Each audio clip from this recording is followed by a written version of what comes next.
Hi, Victor Oliver, in a graveyard this time, not on the beach.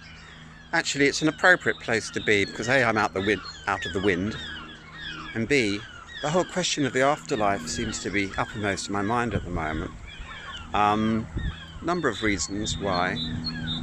There is a wonderful documentary series on Netflix at the moment called Surviving Death, which, unlike the BBC's efforts or ITV's or any other terrestrial TV channel, actually brings an intelligent perspective to the whole question.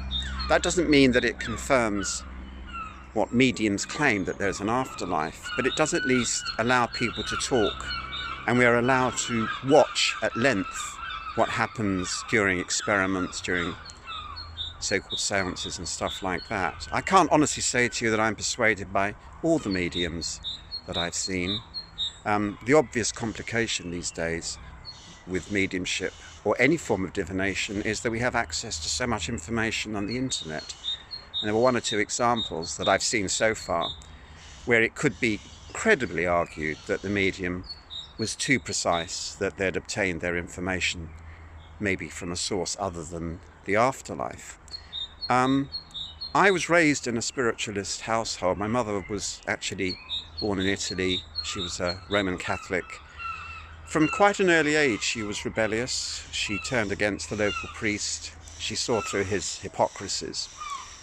And I think from quite an early age, she had a sort of mystical, clairvoyant sort of nature. And my brother and I grew used to her reminiscing about her various seances on a weekly basis, especially around the time of my parents' divorce, where a particularly able medium called Nella Taylor, long since gone, hopefully to a higher life, gave her remarkable evidence of afterlife, evidence of personalities who were no longer physically alive, and also forecast work, which often was highly prescient, highly accurate. So in many ways I've been blessed with experiences with the best of mediums. Even in recent times, following the death of my mum, I've been privileged to consult a handful of clairvoyants who have given remarkable evidence. I accept that one can't prove these things 100%. If you're setting a science bar, then forget it. I've been listening to the Battersea Poltergeist show on BBC Radio 4 lately, and the BBC does what it does, it sort of sets out the story, it milks the drama, but then throws in a skeptic to sort of cast doubts, and they've got Kieran O'Keefe doing that job.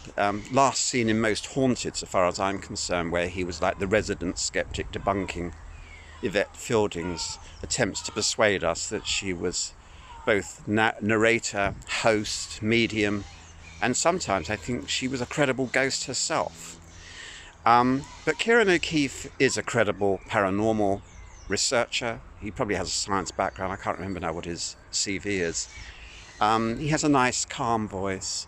But he makes the mistake that a lot of skeptics make, is that if you can even create the slightest doubt about the provenance of phenomena, of information from a medium or whatever, that in itself disproves. It doesn't. It may cast a doubt in some people's minds, but in all probability the doubt was there in the first place.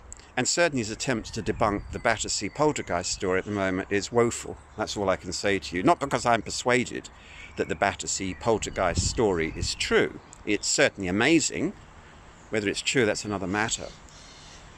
But his attempts to pour cold water on the whole thing, even though he says he's just a skeptic, which means that his mind is not completely trapped by disbelief, doesn't really work for me at all. It just seems rather desperate, scraping the barrel stuff.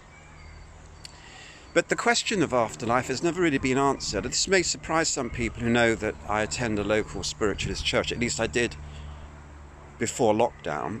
I've sort of altered my church habits since.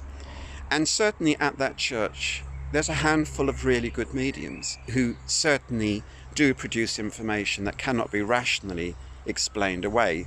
Information given that only I know, for example, and information that's not on the internet. and which on a fair basis could not be guessed at. It's just too particular.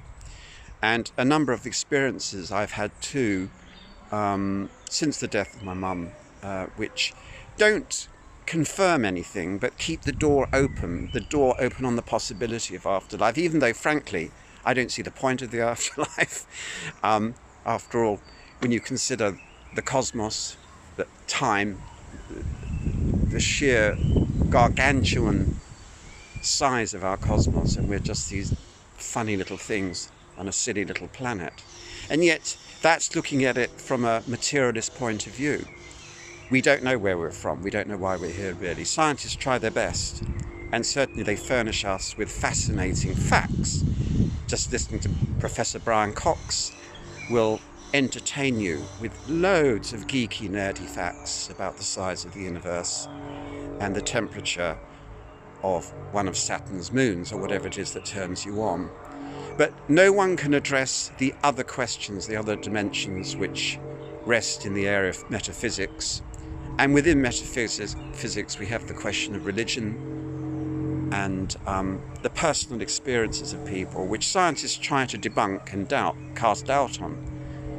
But, you know, cherish your experiences, because that's your particular prism of reality, not some scientist just repeating what he or she's picked up in a textbook and is testing over a votive Bunsen burner in their laboratory.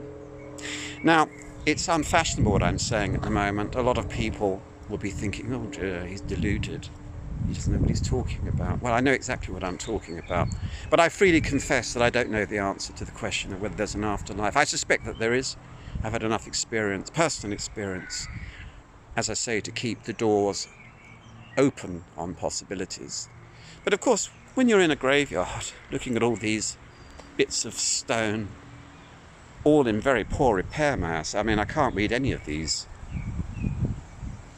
tombstones or anything, faded, but the blossom is fresh. And I just thought I'd share some thoughts on the question of where we go from here, if not just into the ground or an urn of ash. All right, talk again. I'll probably meet you on the beach next time.